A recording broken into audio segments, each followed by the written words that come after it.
they had a couple guys there that was pipe majors, regimental pipe majors, and they'd get out in the hallway of a night and play their bagpipes.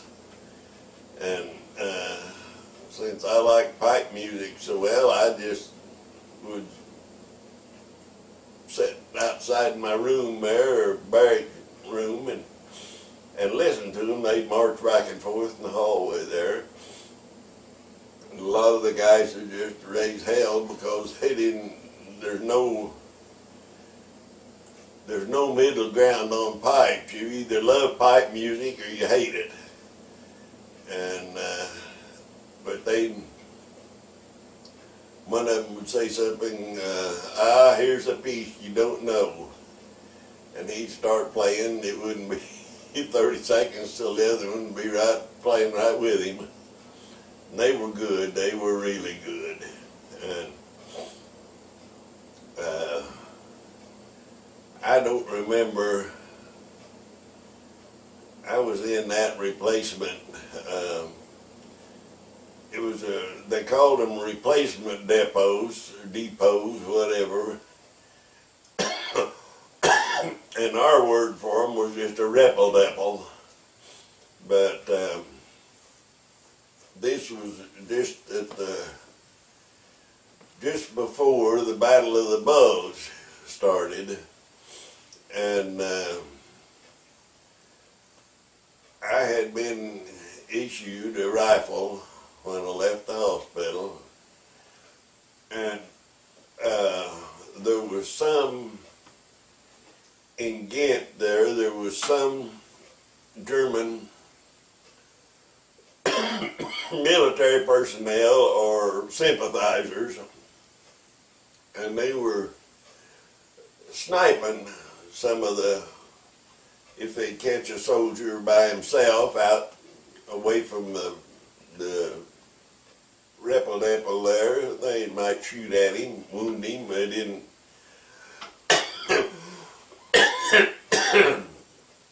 I don't think they tried to kill too many of them, they just wounded them.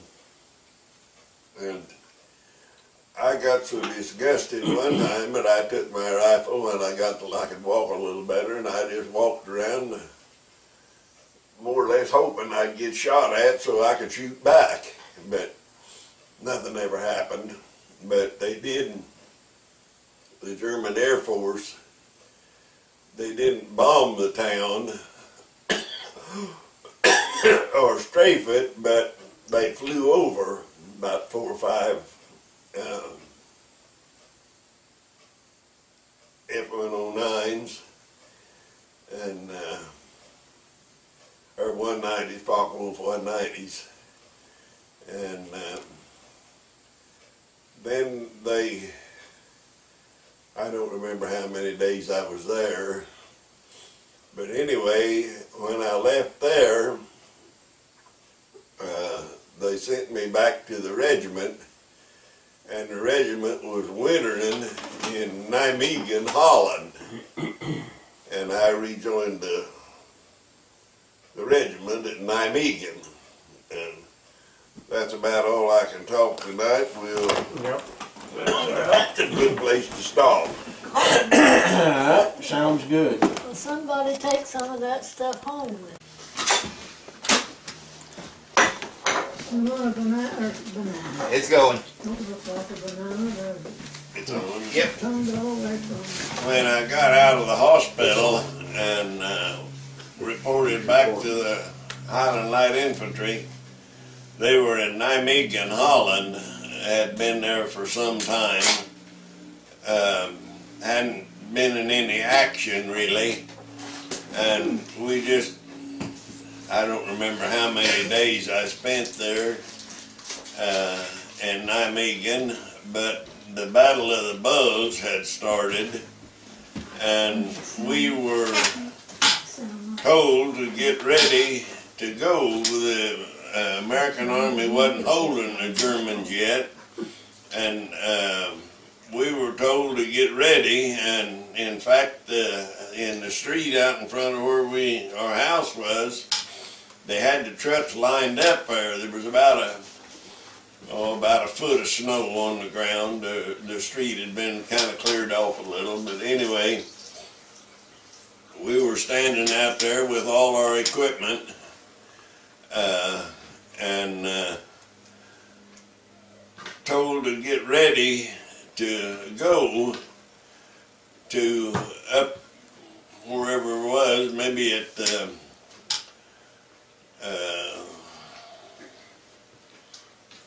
where the big battle was, I don't, in at Nijmegen, or at the Bulls. Anyway, they told us that we were going to be put in behind an American line, and they probably would either be forced back or would fall back to where we were, and then there wasn't going to be no moving. We was going to hold them regardless.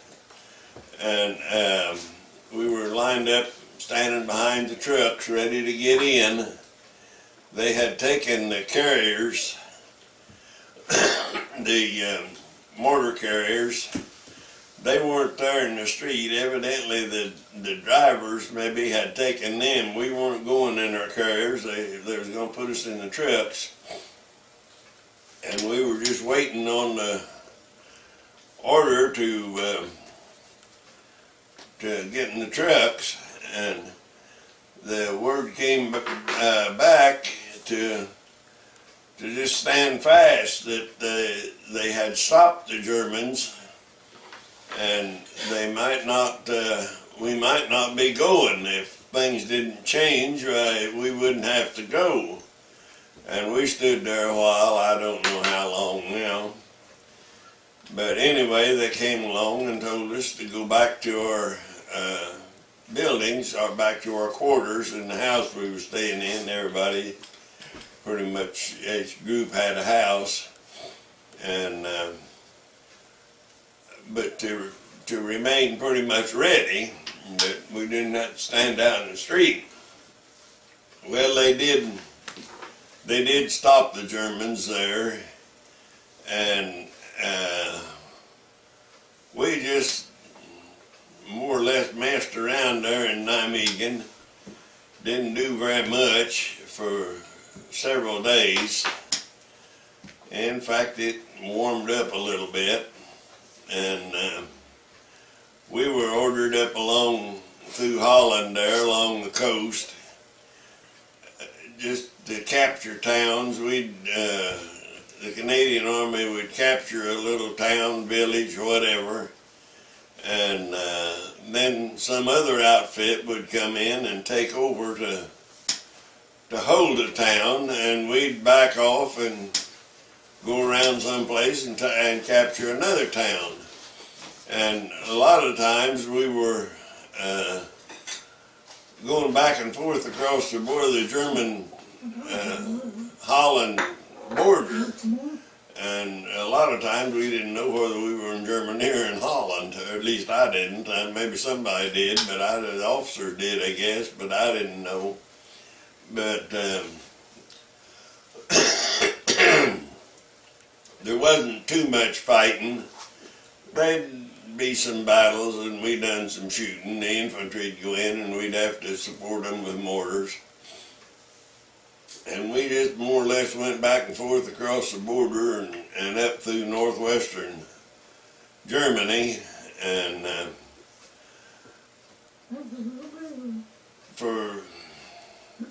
well, actually till the war was over. But there wasn't any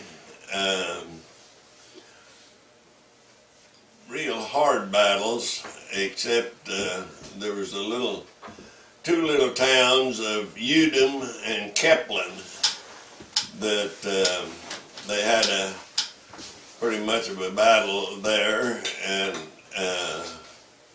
we done quite a bit of mortar shooting.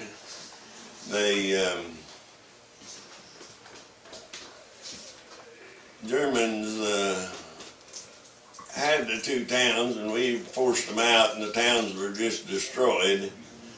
But one of those places, I don't remember, in the countryside out by them someplace, I don't remember whether I caught him or somebody caught a great big old white goose. And we had a meat grinder. I was doing the cooking for the mortar section, and had a meat grinder that we were taking with us. Most of the time we just use something and then throw it away and get something else whenever we stopped again. But the meat grinder I kept with us. And I had a big old rooster. I don't know what kind he was, great big old rooster anyway. And I'd already cleaned him and had him in a bag. And I said, well, I'll take that goose and we'll make gooster burgers. I'll mix it up, the goose and the rooster, and we'll have gooster burgers. So we were going across at night, after dark, we were going across some high ground, and we were in the carriers then, and the carrier driver and mortar commander, sergeant, well, he was a corporal really, that would have their faces above the top of the carrier, had their faces black, and the ones of us, number 2 and 3 on the mortar in the back of the carrier, we were to keep our heads down below the carrier, because if you've never noticed it before, it's surprising how far, when you're taught how to do it, how far you can see a human face in pretty dark conditions. But anyway, I was down in my place in the carrier, ducked way down, and had that old goose. And I thought, well, now would be a good time to take the feathers off of him. And we were going across this field, and they told us to don't go across at regular intervals, for one carrier to go across the high ground there, and then wait a while till another one went across, or maybe go just right quick, or wait longer, not have any pattern that the Germans could follow to shoot with anti-tank guns or anything. So I thought, well, I'll just clean this goose. And I was sitting down in there, and I was pulling feathers off of the goose and just throwing them over the side of the carrier. And when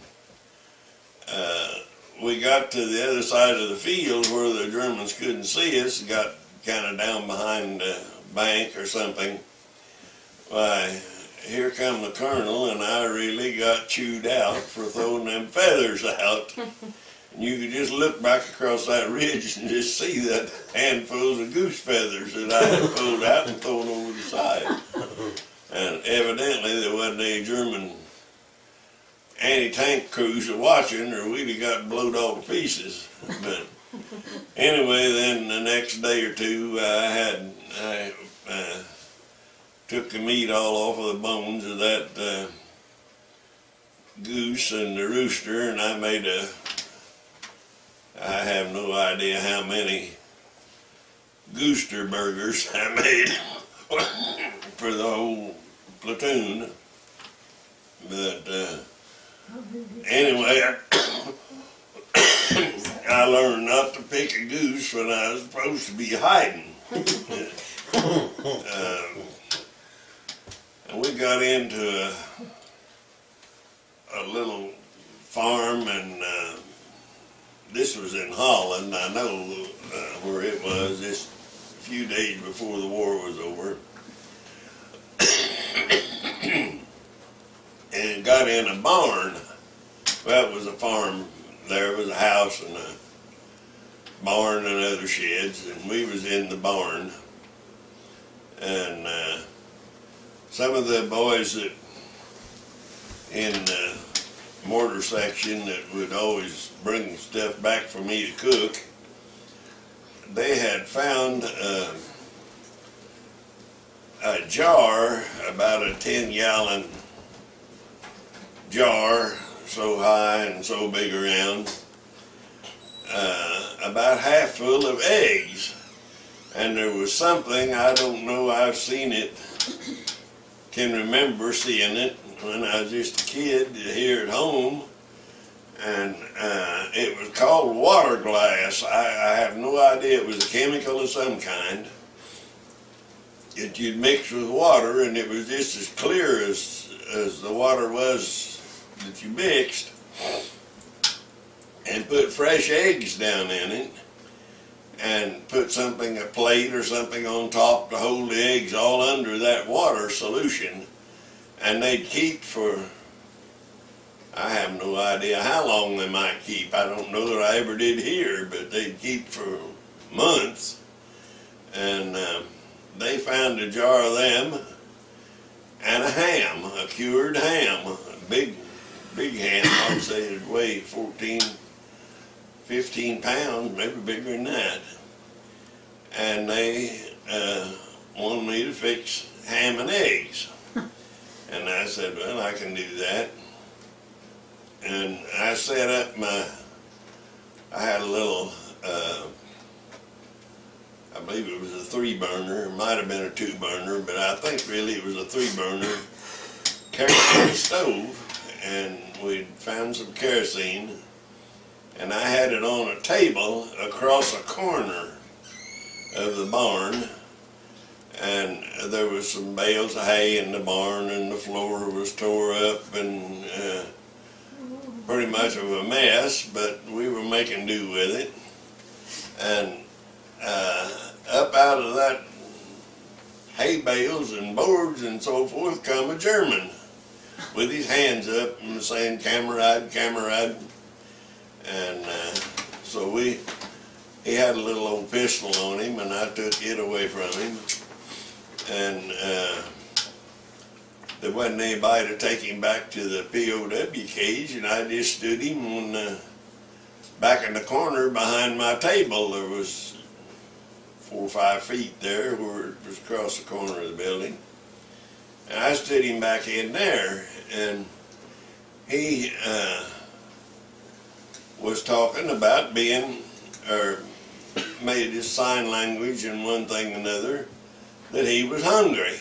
And for several days we had been on the move, hadn't had any kitchen feed or food or any, I hadn't been able to cook any, and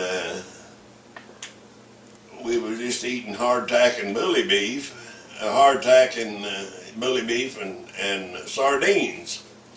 And it just happened that all we had then was this hardtack and sardines. And I offered him a can of sardines and a package of hardtack. He shook his head, "Nix fishing, nix fishing." He wouldn't eat the sardines. And so kind of aggravated me. That was all we had to eat. He didn't get anything any better than we did, I didn't think. So, but anyway, he refused to eat it. And I stood him back behind the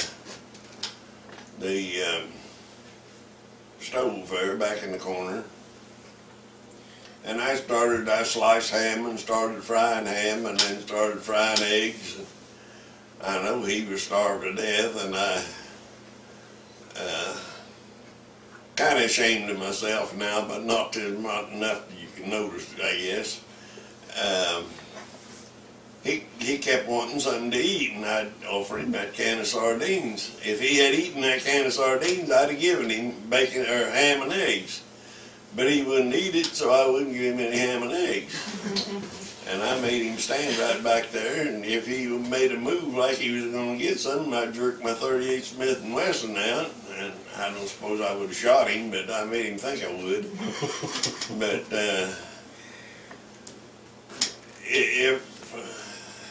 I guess I shouldn't have done that. That'd be cruel and inhuman treatment or something. But anyway, it just made me mad that he wouldn't eat what we had been having to eat. Anyway, that day we ate that whole ham, and every man in our group had 16 eggs.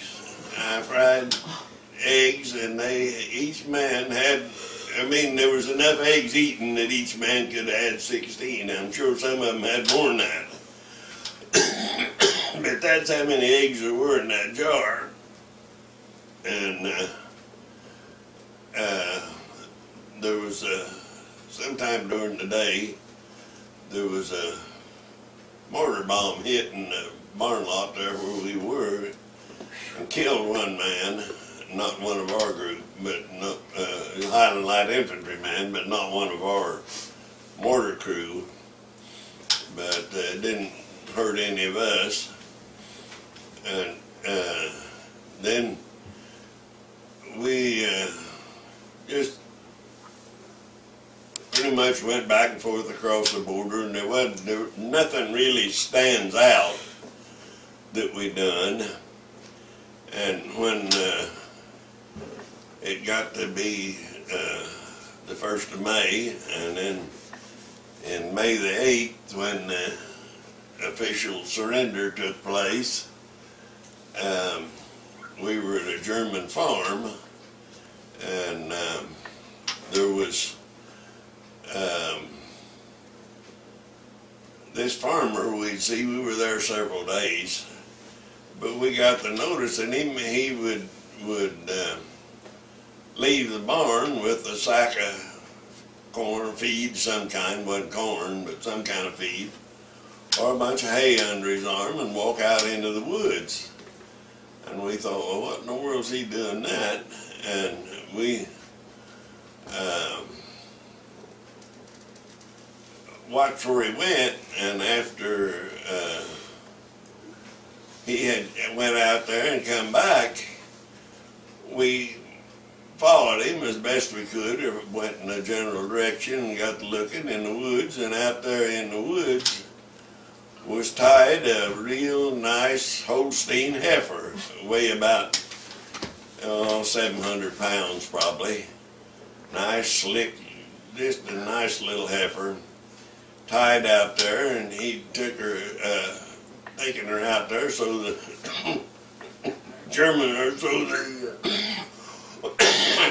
Canadian soldiers wouldn't butcher her. Well, that's the first thing we did. We just butchered. I knew how to butcher beef and hogs and so forth. And we butchered that, killed that heifer and butchered her, hung her up, and then kind of waited around there till the old German come out for a feeding. And oh, he just threw a fit whenever he saw that heifer hanging up there in the tree with no skin on her. I guess we shouldn't have done that, but at that time we didn't worry too much about what we done to the Germans. They had rode hard over people, and the individual German didn't have anything to do with it really. But anyway, we butchered, and for then several days we had ground beef with my grinder. We had steaks, or we ate really good there for, well, in fact, whenever we had to leave, we left the farmer what was left of the cow. Of course, the very best parts was gone.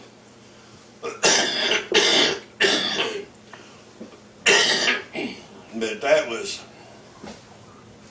after the war. Then we had orders to pack up everything, and we were going back to Holland. And we packed up everything. I've got pictures someplace of us breaking camp, and the Highland Light Infantry Regiment and their vehicles going back to, we went back to the town of Barn, Holland, and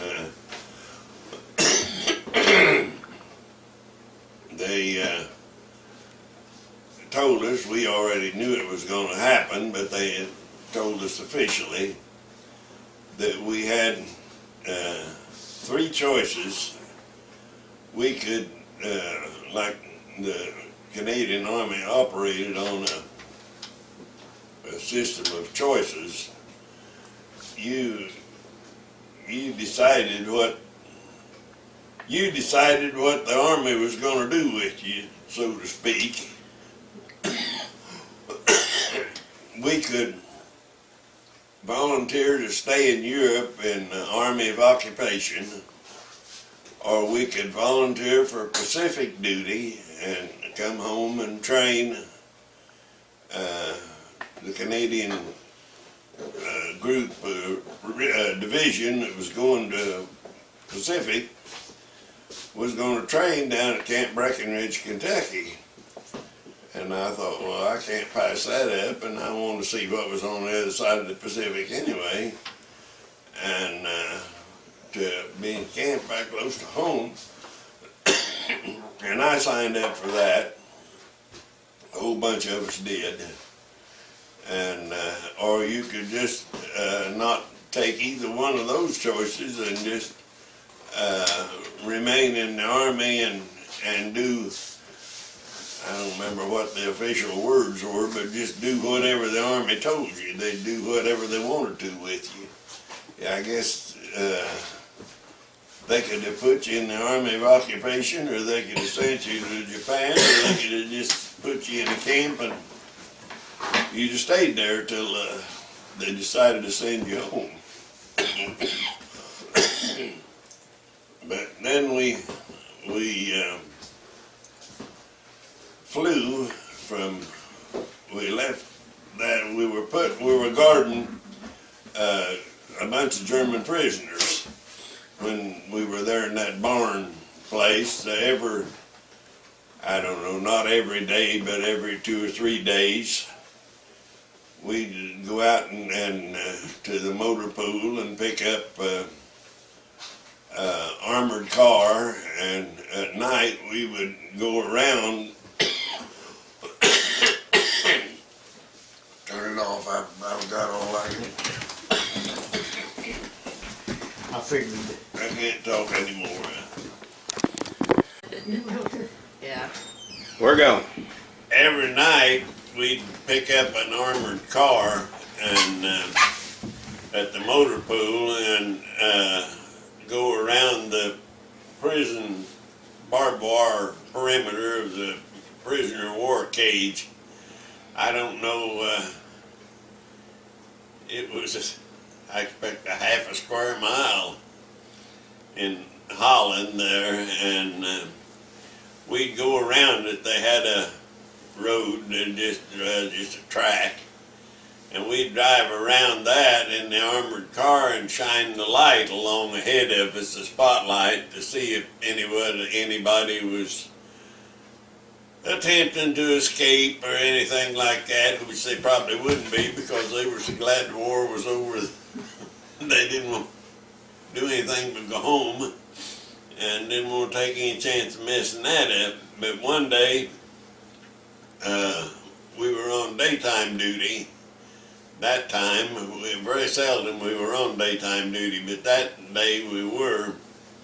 And when we went around the prisoner of war cage there, I could smell they were cooking beans and ham in the big fuel cookers for the prisoners. They were doing, their kitchen staff was doing the work. And it just smelled so good to me. And some of the other boys, that Canadian Army boys that I was with, said, well, it's good enough for the Germans to have to eat beans since they lost the war.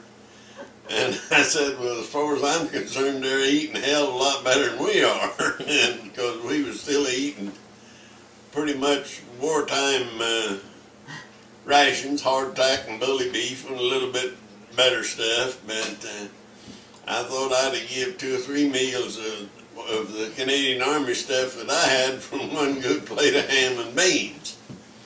But That's funny. done that for a while, and then